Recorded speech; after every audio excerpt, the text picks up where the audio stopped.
Hello everyone, welcome to Shantha Lakshmi IAS. In this video, let us discuss about the Sri Padmanabha Swami temple which was in news recently. So why this temple was in news? Because recently the Supreme Court of India upheld the right of the Travancore royal family to manage the property of deity at the Sri Padmanabha Swami temple which is located in the Thiruvananthapuram, Kerala. So that's why this Padmanabha Swami temple is in news. Now, let us discuss the background of this Padmanabha Swami temple maintenance.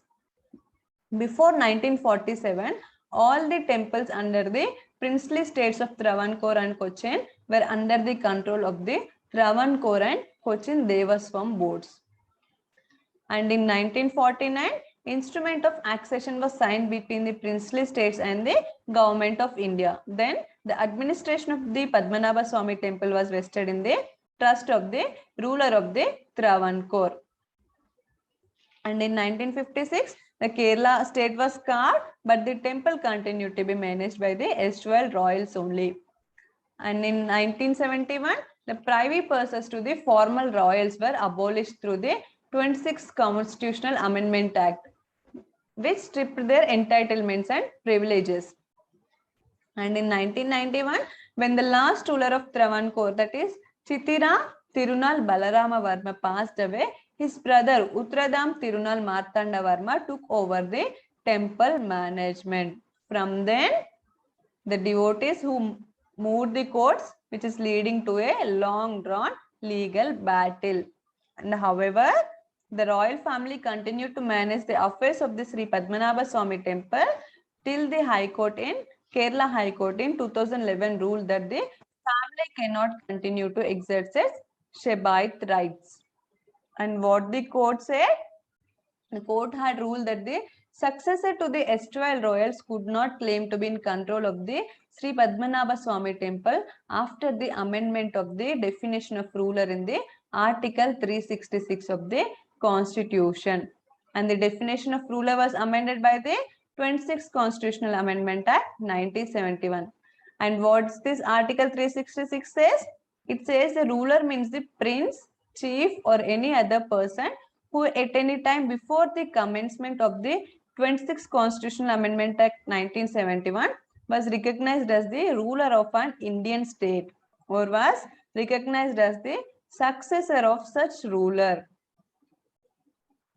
So what the High Court has said, according to this Article 366 definition, the successor to the erstwhile royal courts could not claim to be in control of this Sri Padmanabha Swami temple after 1971. So from then, the Padmanabha Swami temple was a news. So what is the background?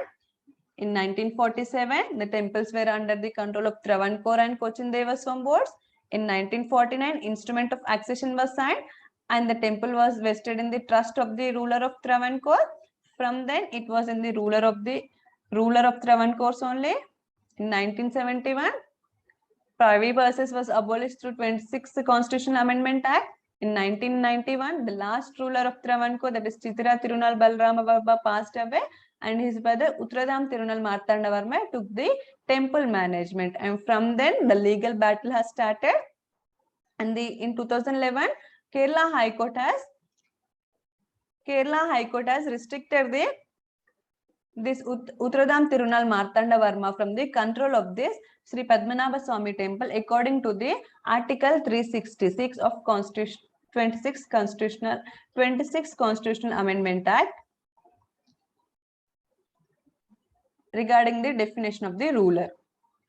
Moving forward, and now what the Supreme Court has said?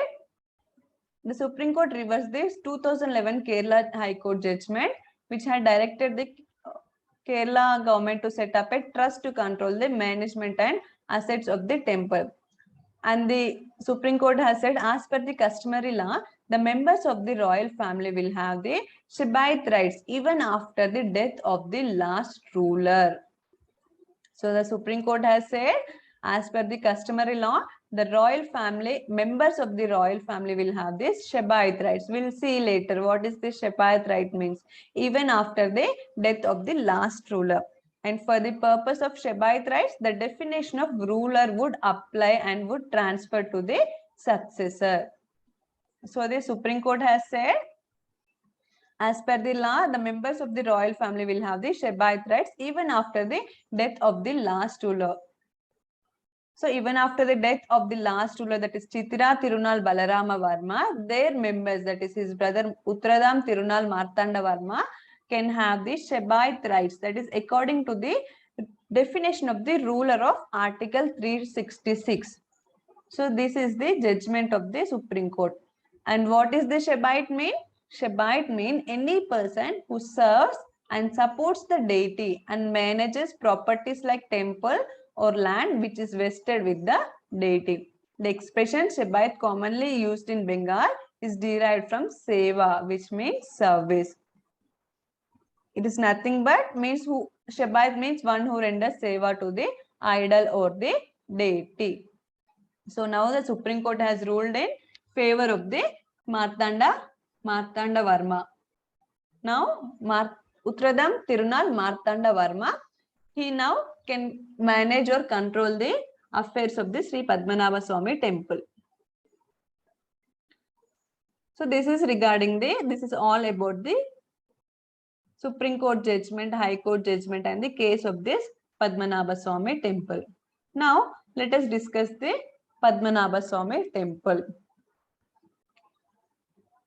So this is the Padmanabha Swami temple, and according to historians, the temple dates back to the 8th century CE.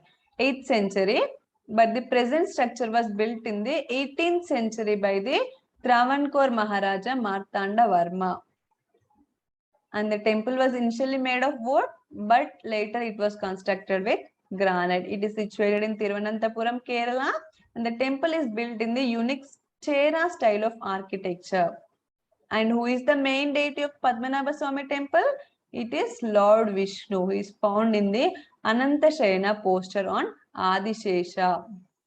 And this Padmanabha Swami temple is known to be one of the 108 holy temples associated with this Vaishnavism in India.